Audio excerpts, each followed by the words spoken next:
G'day DIYers, it's Chris O. It's Friday morning.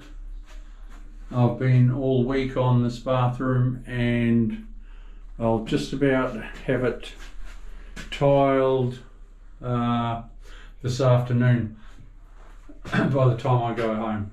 I need to go around the top there, tile that, tile the front of the bath, and a few little cuts and that sort of thing around the doorways, and we're laughing. I'll do the niche.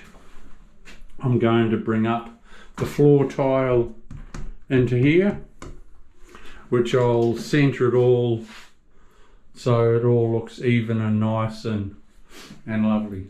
So, but I reckon with the shutters, it full on makes a bathroom.